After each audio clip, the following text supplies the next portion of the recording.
3 Golden Eagles for War Thunder. Link in the description.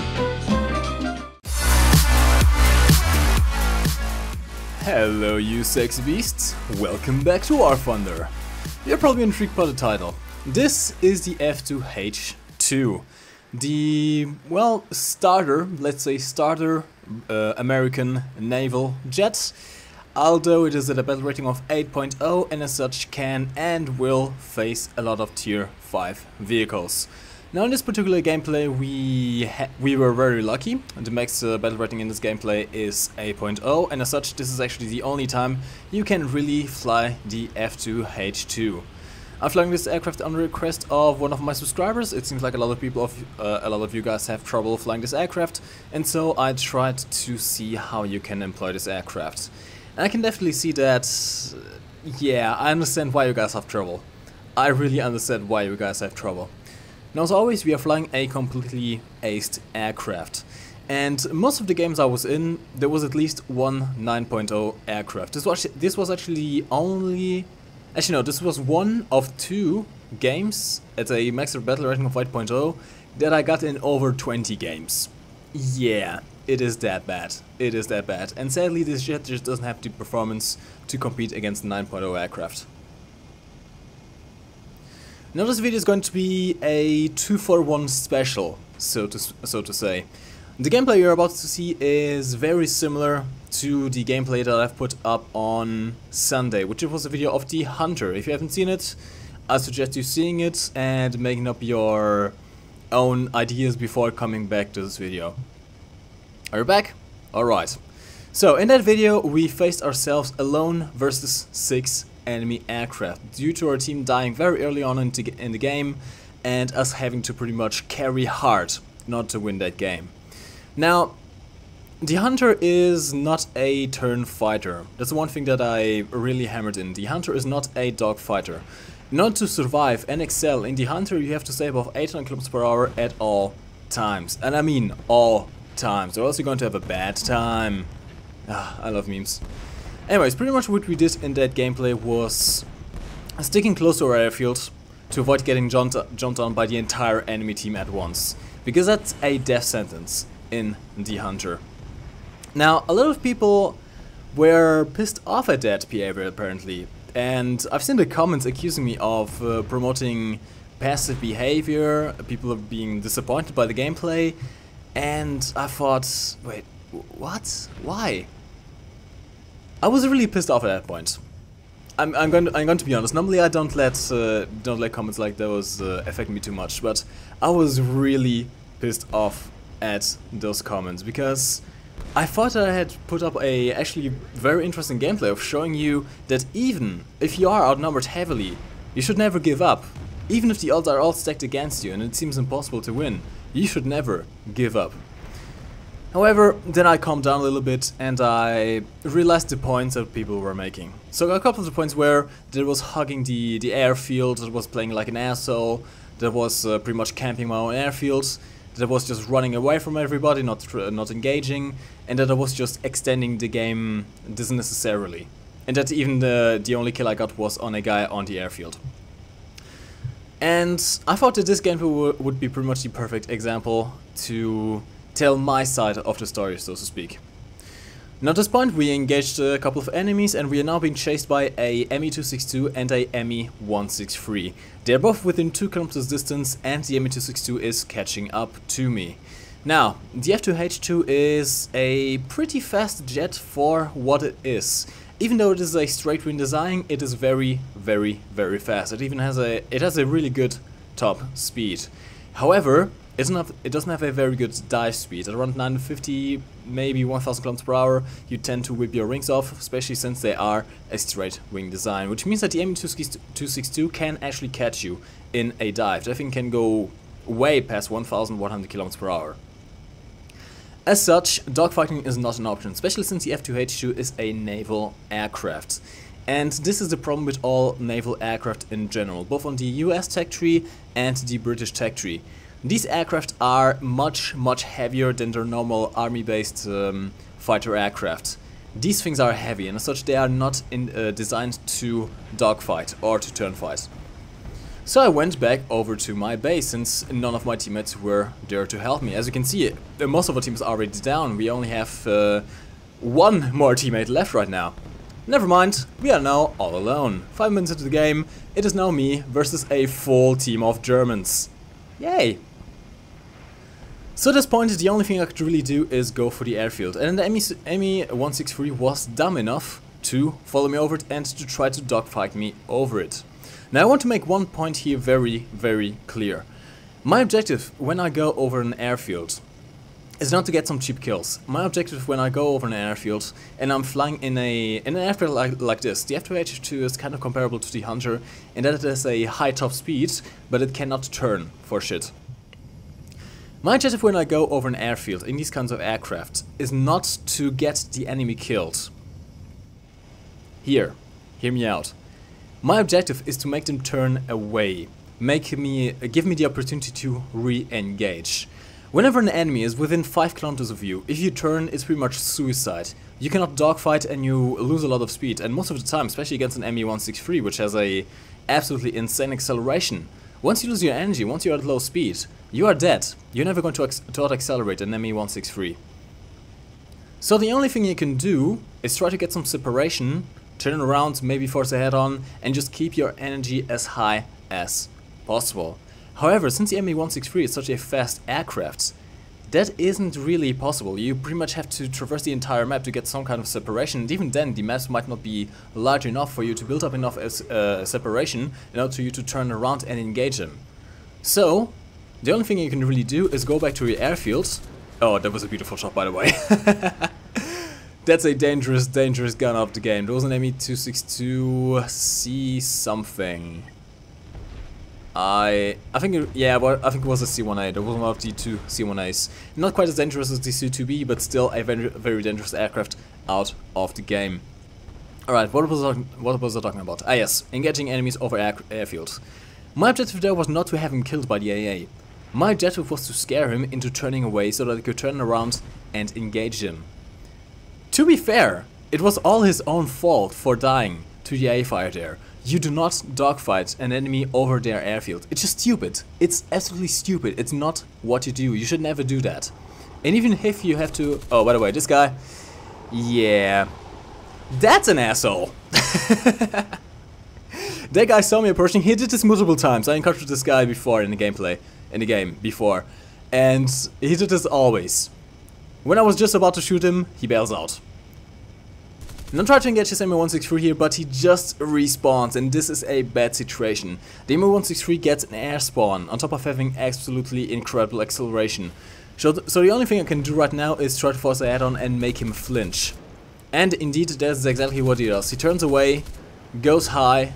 I do not follow him in turn. Following him in turn right now would be suicide. We have multiple enemies on our 6, and the F2H-2 is just not a dogfighter. I feel like we should talk a little bit more about the F2H-2, which is actually what you guys requested. So this kind of rant was just a subject, but we're going to come back to it later on. Now the F2H-2 has 4 20mm cannons mounted in the nose, which are awkward.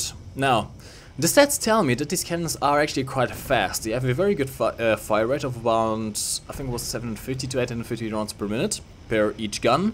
You have a great total ammo load, and they are all mounted in the nose, which adds to the accuracy. However, I personally just have problems with American cannons. I don't know what it is. It's the same thing with the F4U1C. The P61 not to the same extent. The P61 feels actually quite good, and my theory is that these cannons have quite a bit of recoil, which kind of shake the aircraft around and affect your accuracy. And it seems to be the case with the F2H-2 as well. They just feel very awkward for me. I had a really hard time hitting my enemies with these cannons. Even though they are supposed to be very good, I just couldn't get used to them very much. Now, since they are all mounted in the nose and you do have such a great volume of fire and plenty of ammo to spare, they are quite good in head-on attacks. And head-on attacks are pretty much the only thing you can do when you are up-tiered into top-tier battles. And that's really the major problem with the F2H. In its own tier, the F2H is quite a capable aircraft. As you can see, I am faster than most of those guys. Luckily, there's an ME262 C2B flown by Blitz Falcon. Actually, kudos to that guy. He's going to engage us later on in the fight, but he actually left us to engage these three guys without being overwhelmed by the ME262 C2B as well. That thing gets 2 rocket boosters, and as I mentioned before, it has a higher top speed in a dive. It can go faster without breaking its wings than the F2H can. And as such, that thing is really the worst thing you're going to face when you're at your own battle rating. That thing can catch you when it has its rocket boosters engaged. At the same time, of course, the rocket boosters won't allow it to be quite as maneuverable, so you can try to evade, but when you have multiple enemies on your ass, it is very, very tough. As you can see, the ME163 is still on my ass. The Horton, not so much. Now again, we are heading for our airfields, and here's my rationale at this point.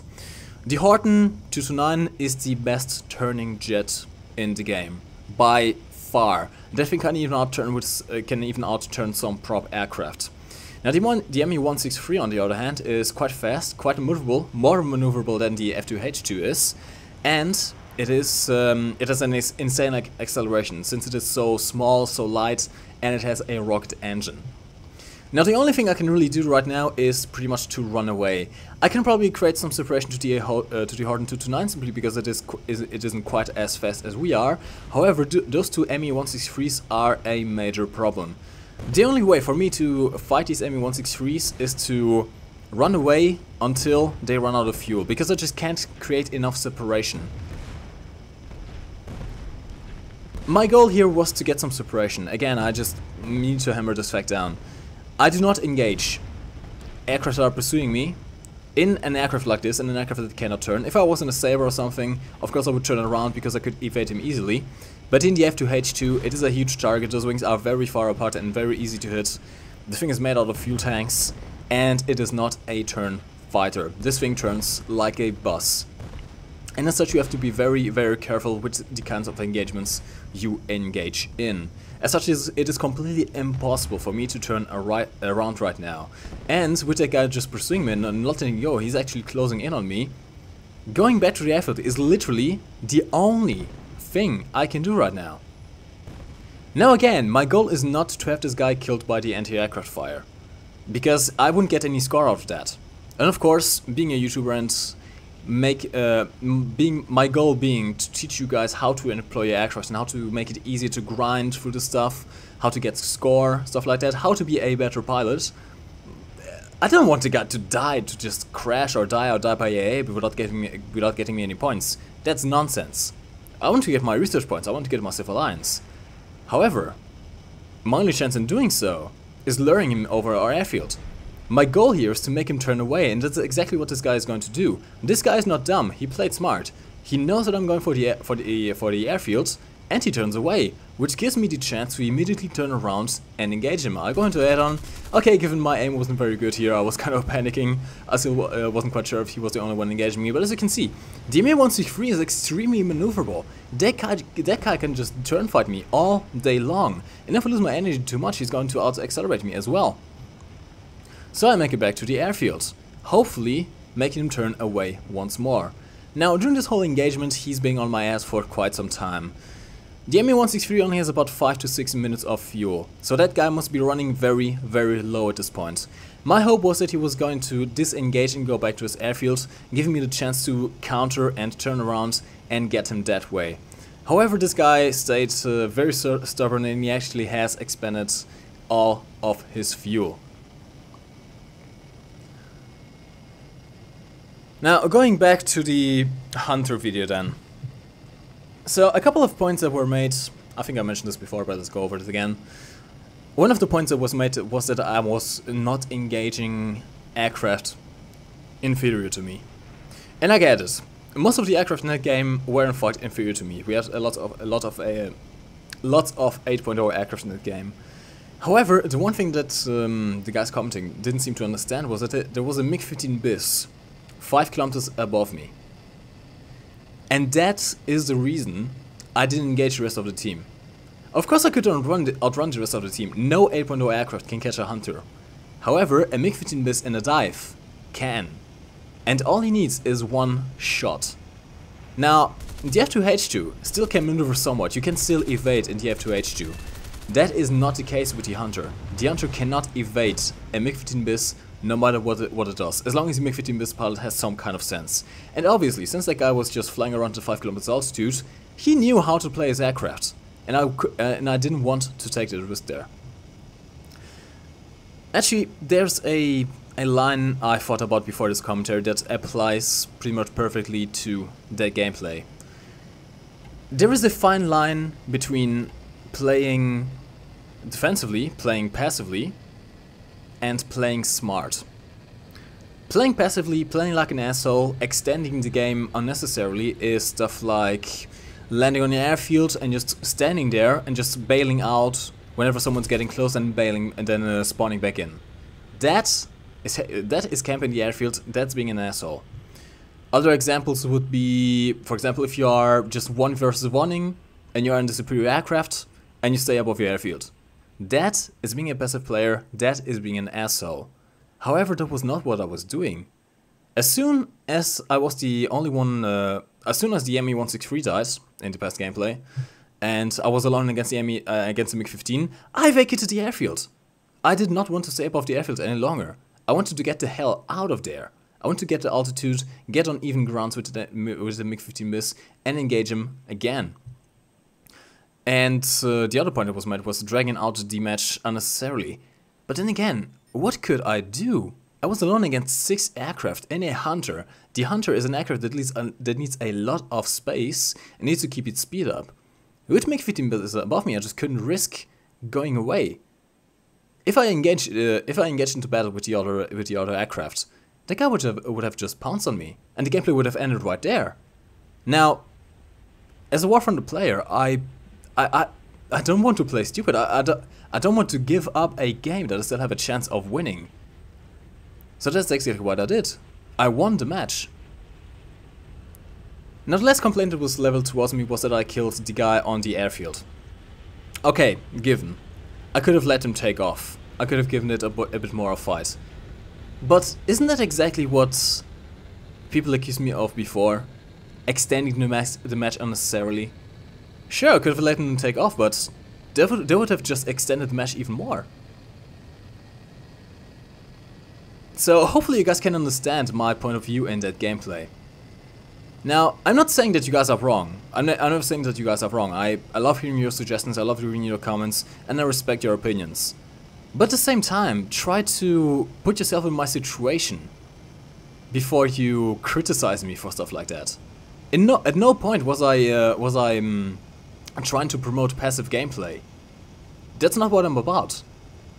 What I was trying to convey to you guys is how to fly the Hunter when you are overwhelmed by odds that are just all stacked against you.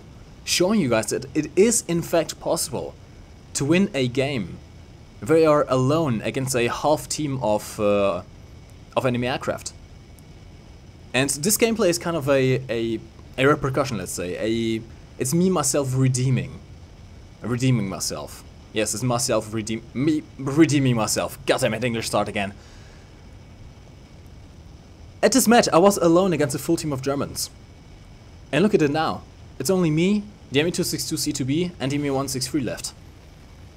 Now the ME-163 is nowhere to be found right now. Blitzfalcon, again, I gotta thank to this guy. This guy was awesome. He did not engage me whilst the rest of his team was on me.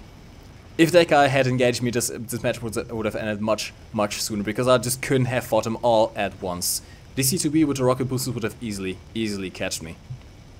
And in fact, that's exactly what he's going to do right now. He seems to have rearmed, his rocket boosters are back up, and he's now going to use his rocket boosters to catch up to me. And here is where the dogfight starts.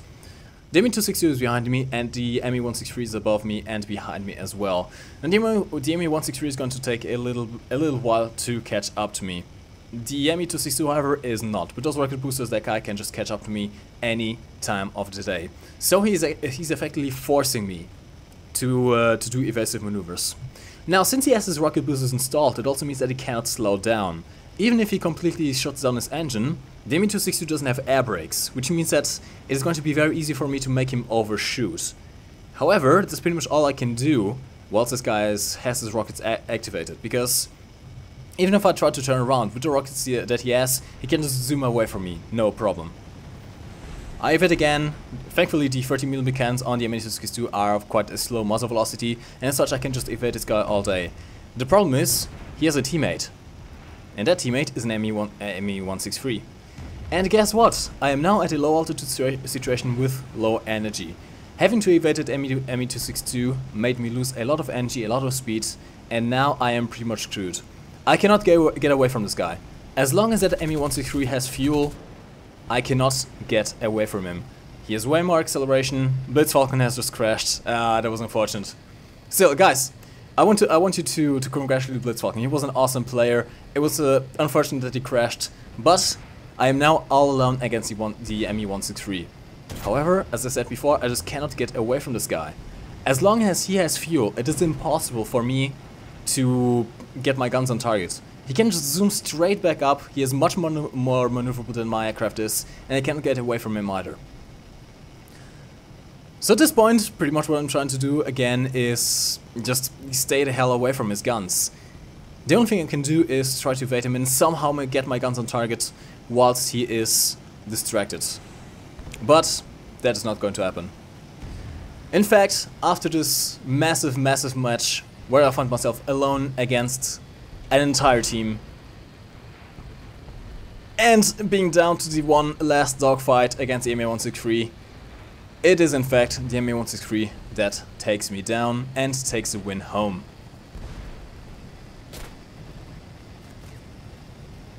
That's all my damage. He's now right up on my ass. There's nothing I can do, and I am down. So, what did we learn from this video today? One, I understand you guys. And trust me, when you level your criticisms at me in the comment section, I read them and I try to understand them. At the same time, try to understand me as well. This is all I ask of you guys. Try to put yourself into my position before you go ahead and just tear me apart in the comment section. Two, which probably should have been the main point of this video, but kind of wasn't due to the fiasco that was the Hunter video. The F2H-2 is a very tough aircraft to fly, and to be honest, I would not recommend flying it at all. Now, the F2H-2 was once known as the F2H-IV, because it would face props. It was a very low tier jet, and it was very fast. It could just pretty much, it was a Hunter at low tier, so to speak. And as such, it was just cancerous. It was blatantly overpowered. This thing was just not fit for their battle rating. Now, however, with the compression of the battle rating in top tier battles and this thing pretty much facing top tier jets 90% of the time, it is useless, to be honest. It's just cannon fodder. As soon as a MiG-15 bis or a MiG-17 sees you, they're going to go for you, and you cannot do anything about it. You cannot catch them, you cannot outdive them, you can barely outturn them. So how would I suggest playing the F2H-2 if you have to do it? Now, the F2H-2 does get ground armament. You get rockets and you get bombs. Now, the bombs only are worth one bomb drop, and of course, since the high explosive nerf and, well, the recent high explosive nerf, bombs are very tough to use, especially in combined battles. The rockets, however, are not bad. You get 8 rockets, which are good for 4 deployments. So if you get used to the rockets, you can actually employ them quite effectively and get some score that way. Fighting, it's tough. If you are in a 9.0 match, don't bother. Just don't bother. It's no use. The F2H just doesn't perform. It's one of the worst jets to play at 8.0. In its own battle rating, however, as you can see, it is quite good. Use the speed. The speed is your advantage. Try to get some separation. If you are up against ME-163, things get a little bit tougher, but you still have a higher top speed than them. Just make sure that you don't lose too much altitude against ME-262, since those guys can catch you in a dive. So guys, hopefully you've enjoyed this video, learned a bit about my reasoning behind my actions in the last video, and learned a bit about the F2H as well in this gameplay. We currently have a contest going on. I'm going to remind you guys every single video. We have a blueprints contest going on in celebration of us almost reaching 10,000 subscribers. I'm challenging you guys to do a guide video in the blueprint style or in your own style. Pretty much the best guides are going to win, and the best guides are going to get a shout out on my channel, which is awesome if you are still at that low sub count, which is very hard to get away from. Trust me, I know it. It is very hard to get subs when you start YouTube. But hey, a shout out can help massively with that. So guys, like this video if you did, subscribe if you're new around here. I will see you in the next video, which will probably be a video on the new patch or the new vehicles in the patch, since it is supposed to actually come out today. It might actually have already come out by the time this video is up. I'm currently recording this on Monday, so I have no idea. If it is, expect some videos on that. As always, my name has been MikeGoesBoom. Thanks for watching. You can lift your head up to the sky, take a deeper breath and give it time. You can walk the path among the lines with your shattered frame of mind. Or instead you could always stay. We can wait right here and play until somehow you can find a slightly